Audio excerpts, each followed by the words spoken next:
inaasahan pang mas lalakas ang paghahatid ng serbisyo sa mga Pilipino. Ito ay dahil pinagtibay na ni Pangulong Ferdinand R. Marcos Jr. ang isang batas na inaasahang magpapataas sa kita ng pamahalaan at mas magbibigay ng oportunidad sa mga local e-commerce providers. Si Kenneth Pasyente sa sentro ng balita. If you are reaping the rewards of a fruitful digital economy here, it is only right that you contribute also to its growth.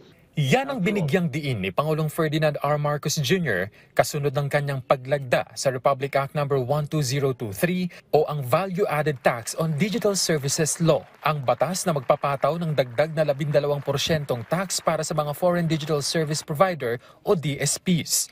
Kabilang na riyan ng online search engines, online marketplaces, cloud services at iba pa.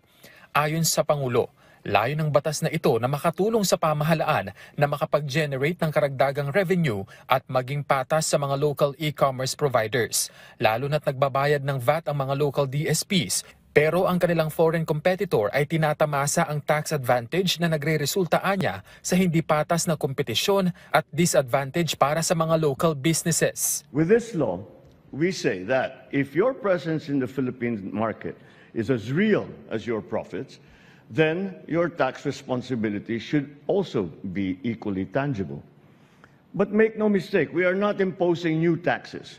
We are simply strengthening the authority and streamlining the process of the BIR to collect value-added tax on digital services. Sa bisa ng batas, inaasahan na aabot sa 7.25 billion pesos ang makukolekta sa 2025 na may kabuuang 105 billion pesos hanggang 2029. Giit ng Pangulo, 5% ng kabuuang VAT na makukolekta kada taon ay ilalaan para sa local creative industry at iba pang hakbang ng pamahalaan para sa nation building. Hindi naman kabilang sa mapapatawan ng karagdagang buwis ang mga educational public interest services gaya ng online courses, webinars at iba pang digital educational offerings nang sa gayon ay matiyak na accessible pa rin ang mga ito.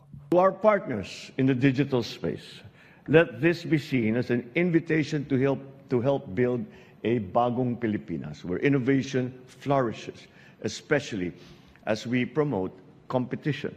I call for the support of all the companies and entrepreneurs who will be covered by this law. Inatasan din ng punong ehekutibo ang mga kinaukulang ahensya ng pamahalaan na tiyakin ang maayos na pagpapatupad ng bagong batas. Kenneth Pasyente, para sa Pambansang TV, sa Bagong Pilipinas.